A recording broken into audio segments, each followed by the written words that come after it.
Hi Nick, great session once again. Up at the range, just a quick recap on the key areas that we covered during your most recent visit. We're trying to tidy up the position at the top of the golf swing, where we tended to get, I'll just run you to the top here, quite laid off at this point. Then the arms would lift. You can see there's a lot of cupping going into the left wrist. At the top of the backswing, the shaft was twisting, and as a result, the club face would come. There'd be that movement, as you described, as that sort of hacking move. It was a bit harsh, but you made your point from the top. Almost just throwing the club straight onto the target line. We discussed that as well. As you're coming in, face very open to the arc or path of the golf club.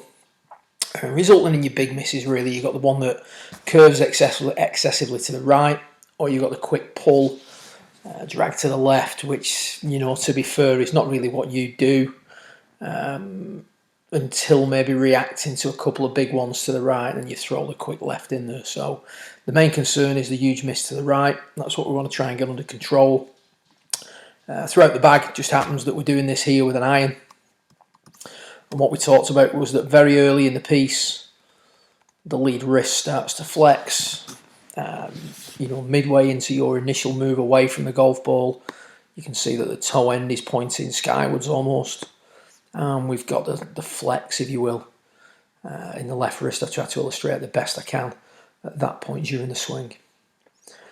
So what we decided was there's a number of ways we can attack this, but the simplest way is to actually put that in very early in the swing. So what we're doing here is we've been working on the feel of pushing the butt of the club down and under slightly, creating more of a bold left wrist when the shaft's parallel to the ground, and you've got your drill for working that in, where we sort of we refer to it as adding some Dustin Johnson in there early, and then trying to maintain it to the top of the backswing. So you can see there now that the club head, or the toe end of the club, isn't pointing as much to the sky. The lead wrist's in a very different condition at that point. And then as these swings run on, we see that the shaft actually sets a little bit steeper. We can see a marked difference in the club face alignments at this point. It's pointing much more towards the camera. You start to see some little changes here now already. Swing a little bit deep, we can work that in as we go. See the club face at that point now much less open. Swing's more compact. And the big one then was we talked about the change of direction. So previously we've got this situation where the butt of the club works straight out. Club gets onto the target line very early. Now we've got the club staying in for longer. You can see if I take you back to P5 on both swings. The one on the left, we've got the arms out, so we're looking straight down the left arm. So we've come off the arc of the swing. And on the right, we're staying, or we're maintaining, we're maintaining the arms relationship to the arc in a much more appropriate manner. We've got the arms angled in, the shaft hitting you midway through your right bicep, which is a really nice position to be in. And then as these come down, you can see now that because of an improved wrist condition, and because of a few little changes and feels that you're starting to develop, you're able to keep the club in for longer and attack the ball from the inside rather than swing quickly across it.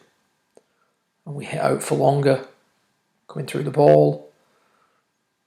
And the resultant shot pattern was more of a sort of slight fade, little draw occasionally, pretty straight. So the shot cone tightened significantly by changing the wrist condition during the early part of the swing, and then using the towel just to control the path of the sweet spot into the ball, preventing the club from coming too much from the outside.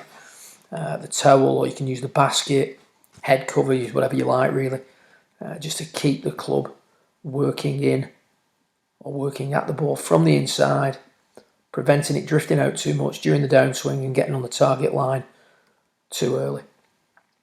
Great session, really productive. Feedback seems good. Hope things keep moving in the right direction, and I'll get some dates across to you for the next thrilling instalment in the coming weeks. Well done.